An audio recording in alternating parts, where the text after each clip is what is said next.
ఇక మళ్ళీ కాళీగాని విడిచిపెడతాడు సత్య అడ్డుకోవడంతో. అలా కాళీ వెళ్ళిపోతాడు. ఏంటమ్మా విడాకులు అంటున్నావేంటి?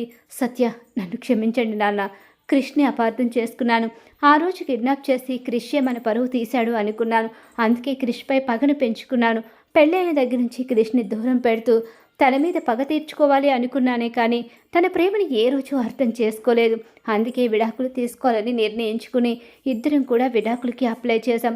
నా కోసం క్రిష్ విడాకులకి అప్లై చేశాడే తప్ప తనైతే మనస్ఫూర్తిగా చేయలేదు. నన్ను క్షమించండి నాన్న. మీ విషయంలో ఇక క్రిష్ చాలా సహాయం చేశాడు. అలాగే నన్ను ఎంత బాగా అర్థం చేసుకున్నాడు. ఇంతకన్నా గొప్ప భర్త నా జీవితంలో ఇక దొరుకుతాడా? నేను ఎక్కడ వెతికినా కూడా నాకు ఇంతకన్నా గొప్ప మనిషి నా జీవితంలోకి రారు. నా జీవితంలోకి వచ్చిన మనిషి నిజంగా చాలా గొప్పవాడు. అర్థం చేసుకున్నాను నాన్న. ఇక క్రిషే నా ప్రాణం ప్రపంచంగా బ్రతుకుతాను. నా వైపు నుంచి మీకు ఎలాంటి సమస్య తీసుకురాకుండా ఆ ఇంటిని ఇక చక్కదిద్దుకుంటూ నా భర్తకి నేనే ప్రాణంగా బ్రతికేలా చేసుకుంటాను. ఇన్నాళ్ళు నా భర్తని బాధ పెట్టినందుకు దాన్ని తగ్గ పరిహారాన్ని చెల్లించుకుని నా భర్తతో కలిసి సంతోషంగా జీవిస్తూ మీ ముందు సంతోషంగా ఉంటాను అని చెప్పేసి ఇక తన తండ్రికి తల్లికి మాటిస్తుంది. క్రిష్ని పట్టుకుంటుంది, హగ్ చేసుకుని క్షమాపణ చెప్తుంది. ఈ భార్యని క్షమిస్తారా? ఈ సత్యాన్ని క్షమించగలవా క్రిష్ అని చెప్పనేసరికి నిన్ను ఎప్పుడో క్షమించాను. నువ్వు తెలియక ఏదో మాట్లాడుతున్నావు, అపార్థం చేసుకున్నావు అని నేను ఎప్పుడో తెలుసుకున్నాను. కానీ నువ్వు తెలుసుకోవడానికి ఇంత సమయం పట్టింది. అయినా ఈ కృషిగాడంతేలే, అంత త్వరగా ఎవరికి అర్థం కాదులే. నాకు అర్థమయ్యావుగా. ఇక నుంచి నిన్ను నేను అర్థం చేసుకుంటాను. ఇక నువ్వేంటో తెలుసుకున్న నేను జీవితంలో నేనెప్పటికీ నీకు దూరం కాను.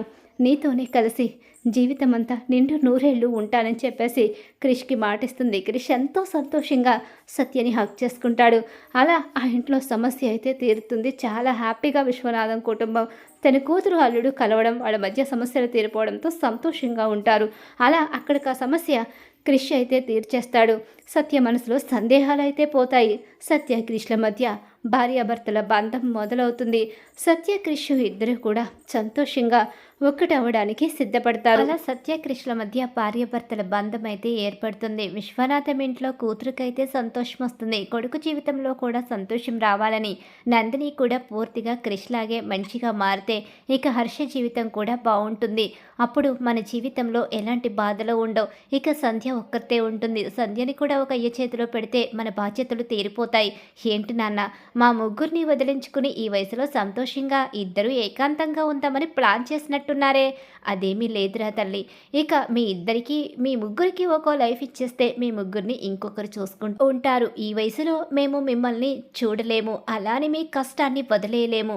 మీ కష్టంలో సుఖంలో ఇంకొకరు పాలు పంచుకుంటే వాళ్ళు మీకు తోడవుతూ ఉంటే ఇక మీకు కష్టం వచ్చినా సంతోషం వచ్చినా వాళ్లే మీ ప్రపంచంగా మారిపోతారు. అప్పుడే తల్లిదండ్రులు గుర్తుకు కూడా రాదు. లేదు, ఎప్పుడు ఏమైనా ఎక్కడున్నా సరే అమ్మా నాన్నలే మా ప్రపంచం అని చెప్పేసి అంటూ ఉంటుంది సంధ్య. మరి రాబోయే కథలో ఇలా అయితే జరగబోతుంది.